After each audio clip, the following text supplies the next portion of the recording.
Good, good. You guys getting your drinks on? Feeling good? You guys ready for those DUIs on? Yeah. I'm probably going to get one too, but my drink was for free, so my DUI is going to be a little bit better than your guys'. Just having that. So not too long ago, I actually just became single, and it's on and off, going pretty good, going pretty bad. There's still some habits I'm trying to get over, So there's a habit I'm trying to get over, which is on the phone, at the end of every phone call, telling someone, all right, babe, I love you, bye. And it's crazy because, this guy that was on Amazon that I was trying to get help to get or item returned was a victim of it. And I think what made it worse is that he was gay. So, and I'm not homophobic, but I just don't like being hit on when it comes to, gay guys, especially if I can't see them, because, I can't judge them. So, the phone call was doing good. He was good service. He helped me out pretty much everything I needed to get helped on. In about 5-10 minutes after the conversation on the phone was over, he was like, all right, Mr. Abraham, was there anything else I can do for you? And I was like, no, that's it. Thank you very much. I love you. Bye. 5-10 seconds of silence. I didn't hang up because I froze in fear. He didn't move, but all I heard was a whip from him, and then I hung up. And it's just crazy readapting to the single life, because it gets you in check, because there's a lot of stuff that you forgot to do when it becomes single, especially if you're in a relationship for almost 2 years. So not too long ago, I'm trying to get over this other habit where I'm having flashbacks of arguments that me and my ex had, and these arguments happen. Or these flashbacks happen, I want to say at my house, at work, at the gym, at the store, and they just happen randomly. And a new place that actually just happened this morning was I was on my way to work in my car in traffic. And, just like everybody else, if you've been in a relationship or if you're in a relationship, there's always that one argument you try to go back to that there's a couple words that you want to throw back in there or a sentence you want to throw back in there. And you rehearse it by yourself, so you're re-arguing by yourself. And I'm in traffic, and I'm basically sitting in traffic, and when I was in my relationship, that's where they mainly all started. So I'm normally just in traffic, and I don't know, I told you I didn't fucking have sex. My legs said, go that way. No, I get constipated. Fuck's around. And it's crazy because, I'm thinking to myself, as of now, as people are all around me, they can see me, and my windows are not tinted, but I'm assuming they are. But I'm in my zone, I'm arguing with myself. I'm arguing with those couple words or sentences I know I could have threw in there just to prove a point to my ex. And I'm thinking of a third-person view of how these people are looking at me, and basically they don't know what I'm saying, but all they see is my movement. So I'm basically just in my car, just. And they're probably looking at me like, he really hates traffic. And I do, just like everybody else, I do. And it's crazy because, it's been a while that I've been single, so it's been a while that I've seen a female titty.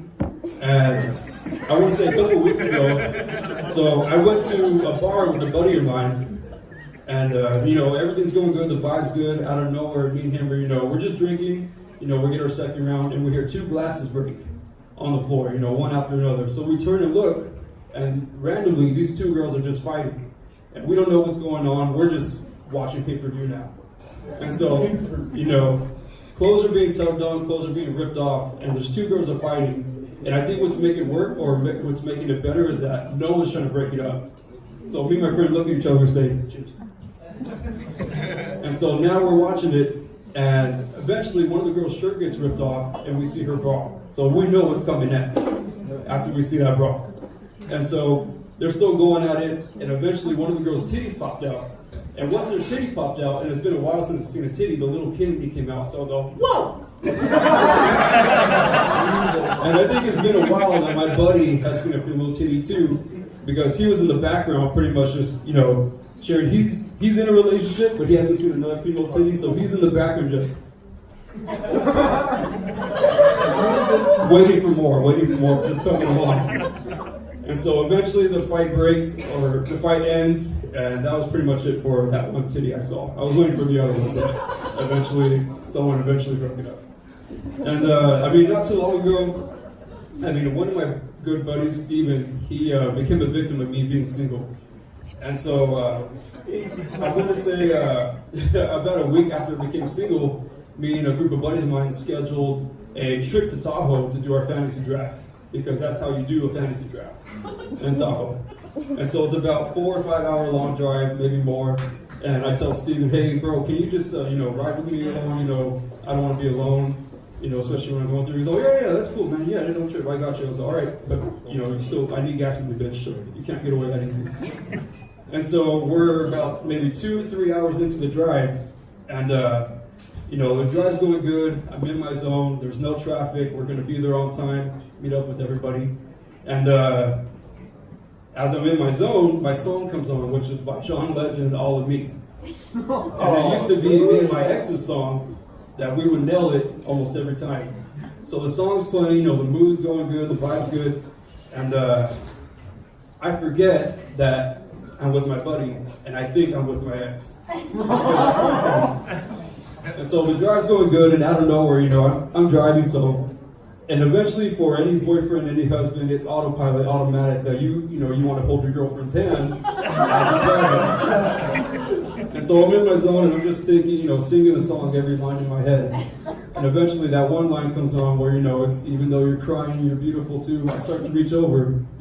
And I'll just tell you right now, my boy Steven, he's hairy as fuck if you're looking at him. He's like Bigfoot. So as I'm about to grab onto his hand, I feel hair everywhere in his hand. And I'm thinking to myself, like, this is seem right. And so I quickly take a glance, so I'm retracking his arm to his forearm, to his elbow, to his shoulder, to his face. And the look in his face was, and so he's looking forward.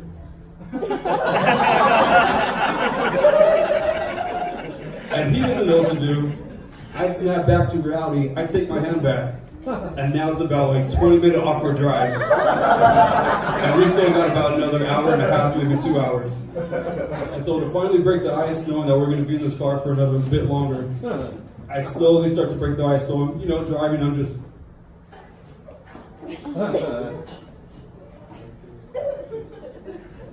And I finally tell him, did you catch that game insurance?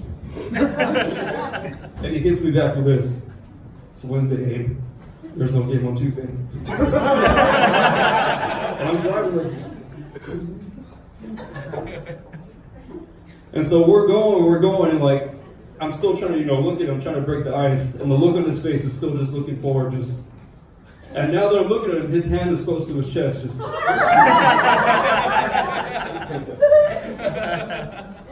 And I ask him, can you pass the seats? No!